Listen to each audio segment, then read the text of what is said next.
my experiential or experience testimony can help to legislate or to amend the existing laws.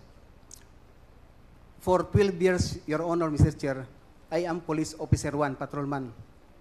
Hindi ako naka-experience ng promotion. Why? Because in 2000, I am also batch of 1996 Public Safety Basic Recruit Course in PPEC in Regional Training School, Region 7, na 96, batch 96. I have encountered, Your Honor, Mr. Chair, na ako ang na-assign sa City Anti-Narcotics ng Ormoc in the time. 2000, I filed complaint to the Military Ombudsman and the DOJ of Ormoc City for 14 uniformed personnel. Isa doon yung Regional Director for Administration, yung City Director ko, yung hippie ko mismo sa station, yung Deputy. They are all 14 for bribery, direct bribery. Tumatanggap sila ng payula. Ako lang isa, Your Honor, Mr. Chair, ang nag-file ng complaint. I know, alam ko lahat kasi ako ang operatives ng City Anti-Narcotics Unit ng Ormoc at the time. Then after, nanoon na si Espinido, Your Honor, Mr. Chair, na Super Cup ng Leyte. Kagawian ko na kung saan ako ma-assign yung worship ng station ko, morning at saka evening, pinapa-worship ko talaga ang mga polis kasama ko. Nung lateral entry ako kasi at my commissionship, Your Honor, Mr. Chair, is through lateral entry. I am batch 08, 2008. First assignment ko na ako ang purpose to disband the private armed groups of Samar. Then, for 1 month, I disbanded the group of Cabonyos. Nahuli natin yung mayor for 700 warrant of arrest, 600 na implement natin. Isa lang ang patay yung assistant ng private armed groups leader. Because of politicking, Your Honor, Mr. Chair, na-relieve ako ng region. But fortunately, I believe that my assignment, maski kung saan, I considered it that all things work together for good, for there is a purpose. That is from Romans 8:28.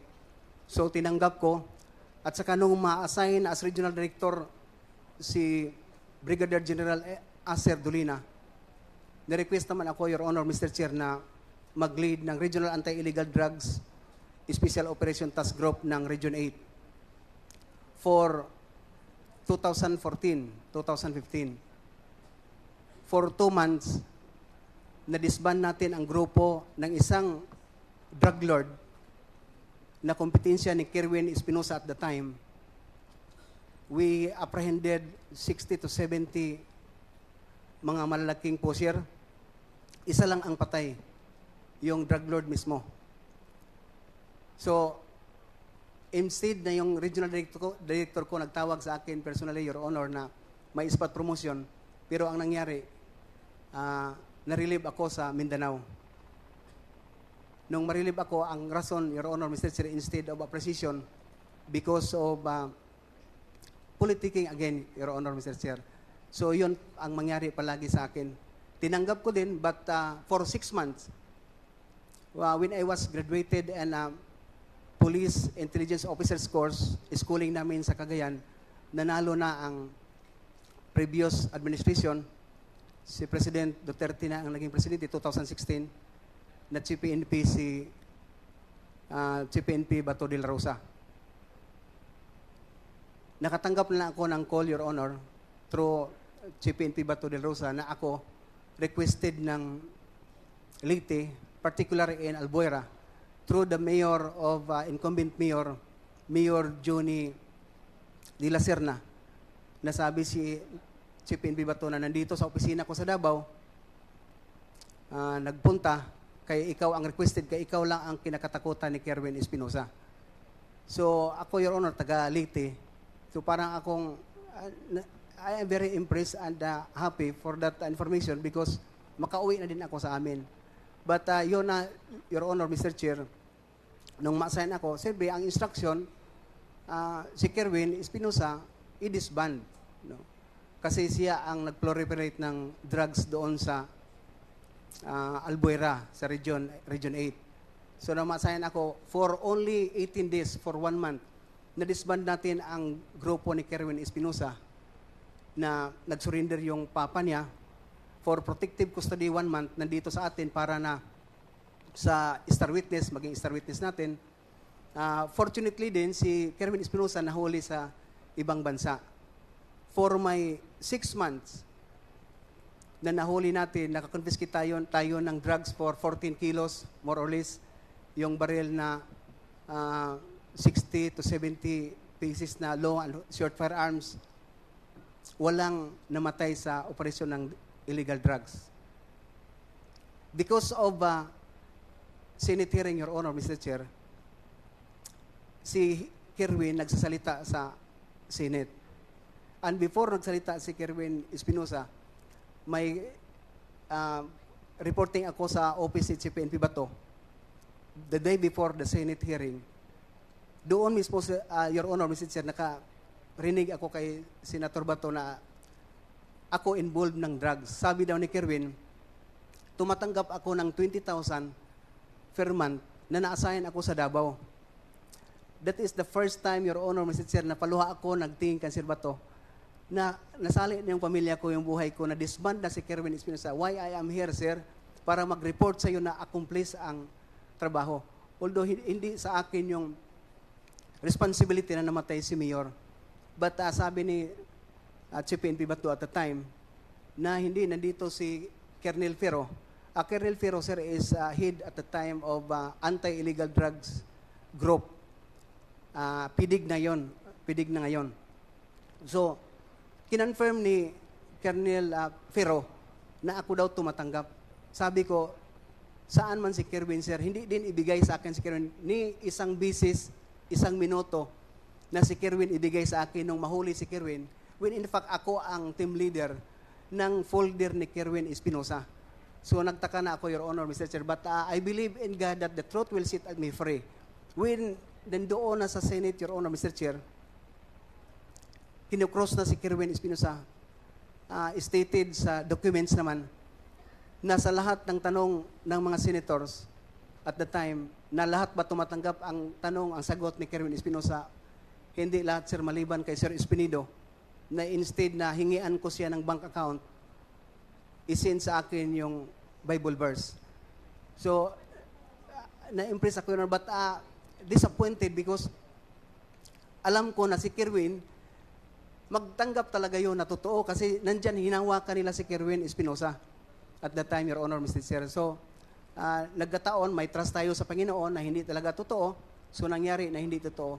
Nung medyo may bikil na kami ni Chief PNP Bato, Your Honor, Mr. Chair, gabi, mga 9 o'clock, right after sa Senate inquiry, tinawagan ako ni Chief PNP Bato na, okay, isog ka man sa Bisaya pa, doon ka sa Usamis.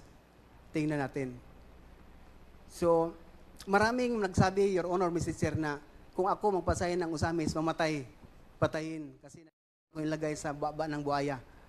But I believe in God always, Your Honor, Mr. Chair, that every assignment that I have, that is a blessing and there is a purpose.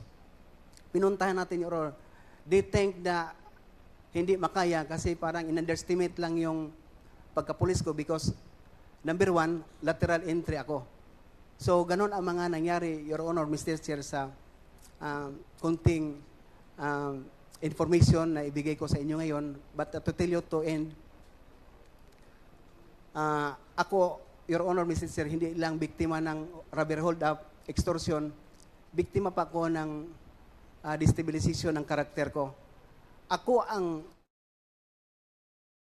na nag-disband ng grupo ni Kerwin Espinosa. But, gusto nila na isali ako sa drug money na protector ni Kerwin Espinosa. Pangalawa, and I have, Your Honor, a list sa PRRD's list na sinali ako kay Espinosa as level 3, high value target, Your Honor, Mr. Chair. Drug lord pala si Espinido. So, doon na naman sa Usamis, nung ma-accomplish natin ang Usamis, Your Honor, Mr. Chair, pinapareport na naman ako sa office ni Police Brigadier General Archie Gambua na sinabihan ako doon na, Juby, involved ka pala sa Malaysian drug trafficking. Wala ako magawa, Your Honor, Mr. Chair, just only to pagdasal lang, Lord, ikaw talagang kakampi ko, ang pulis ngayon. Sino pa ang paniwalaan ko? That time, Your Honor, Mr. Chair, may pagkataon na pinapatawag ako, pinapareport ako kay President Rodrigo Duterte at the time. Nag-report ako direct sa kanya. Sinabihan ko na siya kaagad, Sir, bakit sinali na naman ako sa Malaysian drug trafficking? Kung hindi sana gusto niyo na mangyari itong nangyari ngayon kay Espinosa at saka kay Paruhinog, bakit pinintulutan niyo ako na mag-team leader? Maghipis. Sana wala na lang para hindi niyo ako isalin ng ganun naman lang na tinawag, Your Honor, Mr. Chair, na games of the general. So, continuous because I am obedient to my senior officer, inassign na naman ako ng Iloilo. Ma-assign tayo ng Iloilo, but before, Your Honor, Mr. Chair, may huli tayo accomplishment natin sa Usamis, 168 na mga arrested person. They are all convicted. And siyam lang ang namatay for 2 years na mga poser. Siyam lang ang namatay. Sa drug operation, illegal drug operation ang masasabi ko, Your Honor, Mr. Chair. So, nung ako ma-assign sa Bacolod, from Iloilo, going to Bacolod, going to part of Negros Oriental, na mag-report ako na malapit na makuha natin, Your Honor, Mr. Chair, kung saan talaga ang drugs, going to Negros Oriental. Pa-stop ako ng trabaho kasi mag-report si Espinido sa krami kay kasali sa 357 drug watch list na naman. Nagpunta ako sa Camp Crame, Your Honor, Mr. Chair, hindi ko alam kung yun pala ang pakay ng pagpunta ko doon. Pinapapasok lang ako sa covered court, nakikita ko sa stage ang list, yung naka-font na 357 watch list ang present. Ako pa ang pinapauna na mag-drug test. Ako pa ang pinapauna na lie detector test. Sabi ng mga officer sa loob lang, Your Honor, Mr. Chair, Juby, bakit nasali ka dito? Akala namin kalaban kita. Kalaban kayo namin. Pero bakit nasali ka dito? So, ang daming tanong because alam ng mga officer na nagtrabaho sa Espinido na may Panginoon na totoo. So, best practices for me, Your Honor, Mr. Chair, before I end. Kung saan ako ma-assign, makita mo, Your Honor, Mr. Chair, yung stasyon ko na makita mo, papasok mo yung 10 commandments sa likod ng desk officer, yung Psalm 23:91 sa bawat poste ng station, yung mga signage ng checkpoint ko, Bible verse, at saka first offense ko, Your Honor, Mr. Chair, kung traffic violation lang, 10 commandments before ko mag-penalty sa kanila. Just to emphasizing the police officer and even the constituents na talagang may Panginoon. Kasi sa akin, Mr. Chair, Your Honor, yung mga poser at saka user, they are all victims. Bigyan ko sila ng second chance. Kaya lahat ng mga istasyon na assign ako, I call the attention of the executive, the mayors, the siblings, and the other relatives, nakausapin ko sila to give them a second chance. So yun ang mga ginawa ko, and it is recorded, Your Honor, Mr. Chair.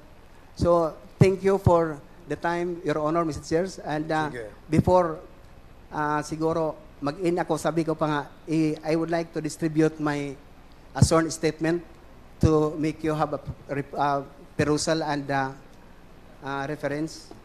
Sige, Comsec, please help them. Although copies of the affidavit have already been